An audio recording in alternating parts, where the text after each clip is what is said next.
Assalamualaikum warahmatullahi wabarakatuh. Hari ini kita bakal ngobrol-ngobrol cantik bareng saya, Ratsna Paramita, dan akan ditemenin sama sosok wanita luar biasa banget, super duper keren banget abis. Beliau adalah Direktur Utama YCA Indonesia. Halo, Coach Ayu. Halo. Assalamualaikum. Waalaikumsalam warahmatullahi wabarakatuh. Sehat ya jiwa raga? Alhamdulillah. Mau apapun itu kondisinya kan ya. Ya kita harus selalu bersyukur. Alhamdulillah. Oke, alhamdulillah kita semua masih sehat. Walaupun sebenarnya di area Jogja kayaknya kota Sultan ini udah mulai mau di lockdown lagi ya. Iya, betul. Karena angka Covid-nya udah mulai naik. Iya. Ini kayaknya ngefek juga nggak ya sama YCA Indonesia? Kita bakal ngobrol cantik aja, santai-santai aja mengenai YCA itu seperti apa. Nah, di hadapanku ini udah ya ampun sampai speechless, mau ngomong apa bingung. Karena kalau udah ngelihat matanya itu ya ampun, apalagi yang mau kita geledah dari apa yang sudah dilakukan sama Coach Ayu ini. Banyak banget loh Coach Ayu. Bahasanya alumni dari kelas reguler itu salut banget sama tentor-tentor yang ngajar di YCA Indonesia. Trainer ya? Iya. Gimana sih cara milih orang-orang itu buat bisa jadi tentor, jadi trainer buat teman-teman yang ikut di kelas di public speaking YCA Indonesia? Ya, ini baru perkenalan ya. Jadi sebenarnya perkenalan dulu. Saya Ayu, teman-teman semua. Biasanya memang kalau di YCA panggilannya Coach Ayu, tapi kalau di luar biasanya ada yang panggil Uya ya. Nama kecil saya. Dan saya berasal dari Purworejo. Mungkin kalau misalnya ada yang dari Purworejo ya tahu salah satu daerah namanya Kecamatan Kutoarjo. Nah, saya di situ. Begitu. Iya. Dan memang untuk berbicara mengenai YCA itu banyak sekali yang dibahas ya. Karena program YCA banyak sekali. Salah satunya adalah pengembangan alumni. Nah, sebelum adanya pengembangan alumni, kita memang harus cek dulu nih sebenarnya trainer pertama itu siapa sih? Iya. Jadi memang dari 2018 sampai 2019 pertengahan masih saya pribadi yang jadi trainer. Dan karena dari YCA sendiri memiliki prinsip, kita memiliki program pengembangan alumni, Mbak Ratsna. Jadi dari situ kita berusaha untuk memaksimalkan potensi alumni. Siapa yang memang ingin menjadi public speaker, siapa yang suka mengajar, passion mengajar, ya sudah silakan daftar aja ke tim pengajar gitu. Karena memang dari program alumni ini banyak sekali level-levelnya untuk menjadi seorang trainer. Nggak langsung jadi trainer ya. Tiba-tiba langsung nggak mungkin ya, pasti ada tahapan-tahapannya. Betul, dan banyak sekali, ini jujur aja ya, bukan aja di sini ya. Tapi bukan semuanya. Ya, banyak sekali dari 2018 sampai sekarang yang minta untuk menjadi trainernya YCA. Begitu. Namun, saya sudah memiliki prinsip bahwa ya ini adalah lembaga pelatihan. Dan salah satu cara untuk mengembangkan seseorang ya dengan alumni ini, pengembangan alumni. Jadi kalau misalkan memang Anda yang memang ingin sekali menjadi trainer di YCA, silakan daftar dulu di kelas reguler YCA. Karena dari situ Anda bisa mengembangkan potensi diri Anda untuk menjadi tim pengajar YCA gitu. Jadi jawaban dari pertanyaannya, siapa sih sebenarnya trainer-trainer di YCA ini? Ya, untuk 1 tahun pertama memang saya waktu itu 2018. Namun kemudian saya mengembangkan program alumni ini dengan yang pertama jadi fasilitator dulu. Oh iya. Jadi kalau awal-awal ya. Betul. Yang pertama ada Coach Ade dulu. Jadi memang ada 3 orang fasilitator, ada Mas Ade, ada Mas Deka, sama Mas Egi namanya. Saya masih ingat ya, semua gak ada yang perempuan. Nah, namun karena memang tadi ya prioritas dan passionnya masing-masing ya, saya tidak akan memaksakan, oh kamu harus naik itu, enggak. Kalau misalkan memang tidak ada passion untuk mengajar lebih lanjut, ya sudah, berarti tidak perlu naik level ke trainer. Tapi kalau misalnya memang sudah cukup untuk hanya sebatas fasilitator saja, ya udah berarti nggak apa-apa, kita bisa bantu apa lagi nih gitu. Kebetulan dari 3 orang fasilitator pertama YCA, 2-nya passionnya di entrepreneur. Ya Mas Egi jadi entrepreneur, Mas Dika jadi leader juga di luar.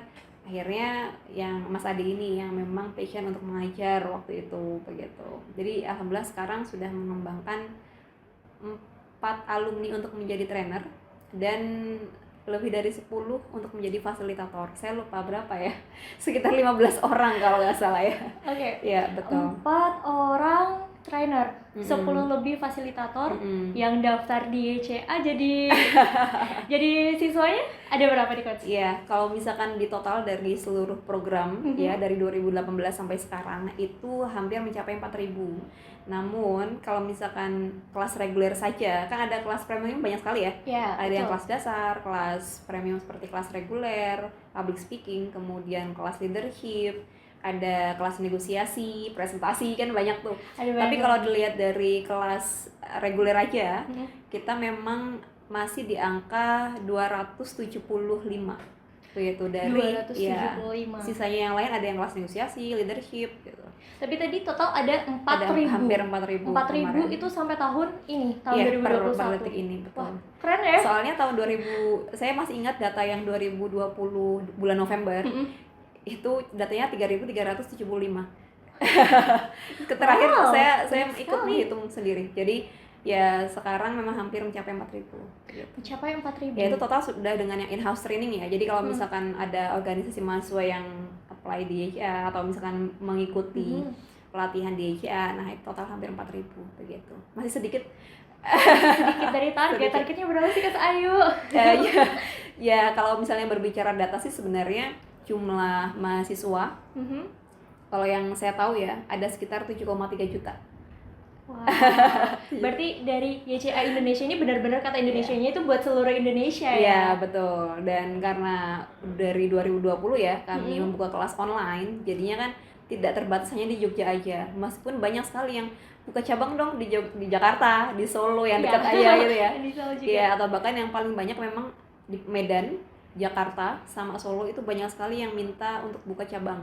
Tapi dari kami buka cabang itu nggak gampang ya teman-teman. Ada butuh prosesnya, butuh untuk menjaga kualitasnya, itu kan juga harus dihitung dulu, diukur dulu begitu. Jadi tidak sembarangan. Wow, 4.000 itu angka yang luar biasa, fantastis ya untuk sosok wanita. Wajahnya masih berbinar-binar ya. Beda sama pengusaha-pengusaha lain. Ini aku kalau ngelihat Coach Ayu itu udah jadi sosok wanita karir yang luar biasa, masih muda. Udah bisa ngehasilin. Wah, mungkin kalau ngomongin angka udah pakai senyum aja ya. Udah pakai senyum aja ya sih biasanya proses. Ya. Apa sih Coach Ayu yang melatar belakangi berdirinya YCA sama Smart juga ya? Smart. Sama Smart ini anakan dari YCA Indonesia? Ya, oke, saya jelaskan sedikit dulu ya. Jadi sebenarnya awalnya berawal dari YCA. YCA Indonesia itu memang ya lembaga pelatihan yang memang fokusnya ke public speaking pertama kali. Nah, kemudian karena ternyata alumni membutuhkan kelas leadership saat itu, dari 2019 sudah banyak yang bertanya, kelas leadership ada nggak? Kelas leadership ada nggak? Akhirnya kami mencoba untuk meluaskan lagi. Oh ya sudah, public speaking dan leadership. Kalau teman-teman berpikir public speaking itu hanya berbicara saja loh, no, tidak. Public speaking tidak hanya kemampuan berbicara secara lancar aja ya. Betul. Tapi bagaimana kita bisa mempengaruhi dan mengarahkan, meyakinkan orang lain, itu kekuatannya. Jadi kalau misalkan dari untuk meyakinkan, mengarahkan dan mempengaruhi orang lain, itu membutuhkan ilmu-ilmu dasarnya lagi. Seperti contoh, pertama potensi diri. Seseorang yang memiliki potensi diri untuk mempengaruhi orang lain sama orang yang belum memiliki potensi diri, itu pasti akan berbeda hasilnya. Nah dari situ, dari tadi keterangan-keterangan detailnya lagi, kebutuhan-kebutuhan skill-skill dasarnya lagi, kita coba breakdown lagi. Oh ternyata ini bisa loh dijadikan kelas untuk membantu teman-teman alumni atau teman-teman yang ingin belajar dari dasar untuk mengembangkan dirinya. Nah terbentuklah Smart. Sebenarnya Smart itu tujuan awalnya memang sekolah mahasiswa super untuk mahasiswa ya, tapi ternyata yang membutuhkan lebih banyak yang profesional ya. Dan pelajar. Iya, begitu. Berarti untuk kalangan SMP SMA itu bisa join ke Smart? Iya, SMA, rata-rata SMA dan SMA. Profesional yang juga sudah merasa saya sudah usia segini tapi kok masih belum bisa ini ya, contoh belum memahami potensi dirinya, terus belum bisa mengembangkan kemampuan berpikir kritisnya, FGD-nya begitu. Nah itu bisa pelajari di Smart. Kenapa sih dipisah, kenapa nggak jadi satu gitu ya? Khawatir nanti alumni atau orang-orang yang ingin mendaftar di YCA bingung, kok kelasnya banyak banget ya gitu. Jadi daripada nanti bingung-bingung, ya sudah kami coba untuk dibedah lagi. Dibedah lagi antara YCA sama Smart, fokusnya udah mulai kepisah supaya nggak kebentur sama materi-materi yang bakal disampaikan. Betul. Oke. Dual YCA, Smart, ada lagi nggak ke depan? Sebenarnya kami sedang mempersiapkan sih. Oke. Belum berani ini ya. Masih ini ya, masih dalam proses ya. Ya, berarti kalau udah bisa ngebangun dua ini, pastinya Coach Ayu ini punya latar belakang, modal utama cara membangun. Nah, modal apa sih yang Coach Ayu pakai untuk ngebangun YCA sama Smart ini? Oke, yang pertama keberanian. Wow, pasti. Karena kalau makanya tidak ada orang hebat ya, yang ada hanyalah orang yang terlatih. Itu yang pertama sih. Yang kedua, tagline YCA, berani ekspresikan dirimu. Karena memang keberanian itu menjadi aspek pertama kalau menurut saya. Banyak orang yang sekali banyak ilmunya tapi tidak berani untuk eksekusi. Ya kan? Nah, akhirnya ya sudah, yang pertama memang menurut saya modal berani gitu. Dilengkapi atau disejajarkan dengan niat yang lurus. Apapun itu, aktivitas apapun itu, kalau misalkan niatnya memang tidak lurus, maka tidak akan bisa bermanfaat bagi yang lain. Nah, saya coba untuk luruskan niat saya. Ya sudah, niatnya adalah untuk kebermanfaatan orang lain. Karena sebaik-baik manusia adalah manusia yang bermanfaat. Nah, akhirnya ya sudah, saya coba untuk berani melakukan apa yang memang sudah saya dapatkan dari pengalaman-pengalaman saya sebelumnya. Gitu. Jadi memang ya prosesnya sudah lama. Ini enggak, biasanya orang kan kalau mau ngomong sesuatu tentang umpamanya kesehatan mental, pasti dia ada latar belakang psikolog. Nah, kalau ngebangun YCA ini sama Smart ini, latar belakang apa sih yang harus kita sih harusnya Coach Ayu ya, latar belakang Coach Ayu ini sampai berani ngebangun itu punya apa sih, modal apa sih? Oke. Ya, jadi kebetulan saya kalau dia dari akademik ya, ya latar belakang akademisi saya memiliki dua latar belakang. Yang pertama yaitu kesehatan, okupasi terapi. Jadi kalau misalkan teman-teman pernah dengar fisioterapi, nah itu rekan kerjanya fisioterapi ya, okupasi terapi. Karena hanya ada dua di Indonesia, hanya ada di Universitas Indonesia dan Poltekkes Kemenkes Surakarta. Dan saya alumni dari yang di Depok UI begitu. Kemudian dari yang kedua, saya memiliki latar belakang kewirausahaan. Jadi memang saya passionate banget di bisnis sejak SMP kelas 2. Jadi dari tahun berapa tuh? Sekitar tahun 2006-2007 saya memang sudah membangun tim untuk menjalankan bisnis. Bisnis apa ya? Waktu itu masih produksi gantungan kunci pertama kali. SMP kelas 2. SMP udah bikin bisnis. Ya, dan itu pertama kali terus dibarengkan dengan bisnis jasa. Jadi koreografi. Saya seorang koreografer kabupaten dulu. Jadi memang kalau misalnya ada orang-orang yang membutuhkan musik-musik yang dicampur, saya udah main Adobe Audition itu sejak 2006-2007 itu. Gitu. Wow, sangat ya, IT sekali. Jadi memang ya sudah terbiasa dengan dunia IT sebenarnya. Jadi ya dari situ menghasilkan uang pasti ya. Pastinya. Dan alhamdulillah ya bisa mencari uang saku sendiri gitu. Dari yang saya sudah main, kalau usia segitu kan angka 100.000 gede ya, besar udah besar gede sekali. Nah, tarif saya sekitar 100 sampai 250 sekitar itu. Tahun 2006 2007 itu begitu. Saya masih SD ya. Masih SD. Oke, aduh kelihatan jaraknya jauh kita ya. Enggak. Saya masih muda kok ya. Iya, masih muda, dari wajahnya kelihatan sekali. Sangat bahagia. Ya, begitu. Oke, Coach Ayu. Tadi kita udah ngebahas tentang banyaknya orang yang udah join di YCA sama di Smart. Nah, sebagai direktur utamanya YCA, setelah program-programnya jalan sampai tahun 2021 ini, rasa bangga apa sih yang Coach Ayu punya setelah melihat alumni-alumni yang akhirnya berhasil mengembangkan dirinya? Ya, baik. Jadi gini, kalau saya mau luruskan niat dulu ya. Oke. Ketika kita menjalankan bisnis, tujuan kita adalah bukan keren-kerenan, ya, bukan keren-kerenan, tapi bukan bangga-banggaan juga sebenarnya, tapi adalah kebermanfaatan tadi. Ketika saya senang dari saya pribadi, saya bahagia, goal saya adalah kebahagiaan, bukan rasa bangga ya. Jadi kalau misalnya saya bahagia ketika saya melihat alumni bisa berkembang, alumni bisa mendapatkan misalkan apa yang mereka inginkan, cita-cita posisi jabatan, jadi dari yang satu ke dua gitu, sudah senang, sudah bahagia begitu. Atau misalkan nih, saya ada alumni yang memang ingin mendapatkan pemasukan bulanan 2 kali lipat dari sebelumnya begitu. Ya sudah, saya jadi bahagia untuk menjadi media atau perantara mereka. Karena memang dari sebelumnya saya bekerja di kesehatan pun, kalau orang-orang tenaga kesehatan ya, ini kan memang bukan lagi untuk uang ya. Ya, apalagi sebagai tenaga kesehatan kita harus niatkan untuk membantu orang lain untuk menjadi sembuh, atau misalnya untuk menjadi pribadi yang bisa hidup dengan normal. Karena kebetulan saya terapis, saya selalu bertemu dengan orang-orang yang tadi memiliki gangguan-gangguan dalam menjalankan hidupnya, begitu. Memang harus meluruskan niat terlebih dahulu ya Coach ya. Betul. Karena niat yang lurus itu akan sejajar dengan apa yang teman-teman akan dapatkan. Kalau misalkan niatnya dari awal masih muda nih, misalnya dulu usia saya masih 20, 21 gitu. Kemudian niat saya hanya pemasukan saja, maka saya tidak akan mendapatkan apa yang saya inginkan gitu. Tapi kalau misalnya saya niatkan untuk ilmu, saya niatkan untuk kebermanfaatan, membantu orang banyak, maka saya yang saya dapatkan itu. Bahkan termasuk tadi pendapatanmu juga seiring berjalannya ini ya mulai terlihat perbedaannya gitu. ya Coach. Jadi ya dari situ kita jadi paham nih, oh ternyata memang niat yang lurus itu yang tahu diri kita. Hati itu tidak bisa bohong ya, hati tidak bisa bohong. Jadi kalau misalkan kita tahu niatnya hanya uang ya, pada akhirnya tidak akan dapatkan itu. Tapi kalau niatnya adalah tadi membantu orang, maka uang akan masuk juga ke dalam dapatnya malah double. Iya betul. Iya betul. Begitu. Dari 4.000 orang itu dan itu secara langsung pasti Coach Ayu kan yang langsung ketemu sama orang, walaupun nggak semuanya, tapi tahu orang-orangnya.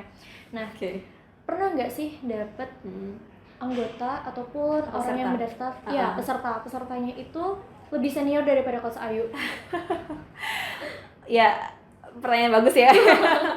Ya sebenarnya banyak, alhamdulillah. Jadi kalau dalam belajar kita tidak boleh melihat senior junior ya, itu yang pertama.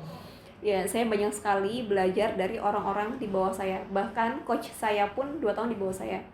Gitu. Wow. Jadi dari situ saya melihat, oh ternyata memang dalam keilmuan, dalam pembelajaran, itu kita memang yang harus kita lihat adalah berapa lama dia belajar di bidang tersebut.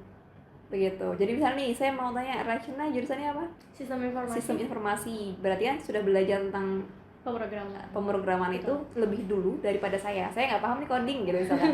Nah saya akan berguru ke Rachna gitu. Jadi ya biasa saja, dalam keilmuan tuh sudah terbiasa dengan hal-hal yang kamu lebih pandai, jadi ya saya wajar akan belajar dengan kamu gitu. Karena menuntut ilmu itu memang penting dan nggak memandang usia. Betul. Patokan saya adalah ilmu begini, siapa sih, misalnya contoh, karena saya muslim ya, jadi siapa sih yang pantas untuk menjadi seorang imam dalam sholat gitu. Yang pantas adalah bukan yang muda atau yang tua, tapi yang belajar agama lebih dulu gitu. Jadi ya dari situ ya saya tarik garis, pernahkah mengajar yang senior? Banyak, alhamdulillah. Jadi dari situ saya tidak pernah melihat dia senior saya, dia lebih tua daripada saya gitu, bukan, tapi lebih dia membutuhkan saya dan saya bantu, niatkan untuk itu. Nah itu tadi yang saya ambil dari apa yang Coach Ayu paparkan ya. Tadi banyak banget program dan terus akhirnya YCA ini punya khas tersendiri dari lembaga-lembaga public speaking yang lainnya. Itu ada pengembangan alumni. Kenapa sih harus dilakukan itu? Ya, jadi salah satu syarat bisnis yang baik adalah bisnis yang berkelanjutan ya. Syaratnya gimana sih kita bisa menjaga bisnis ini agar tetap long time dan long life ya gitu.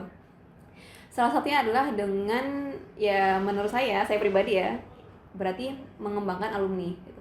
Karena ketika kita memberikan ilmu dan ilmu ini tetap terjaga oleh alumni, maka alumni akan membagikan lagi kepada yang lain. Betul. Begitu, dan ya saya cari berkahnya saja. Kayak amal jariah ya jadinya.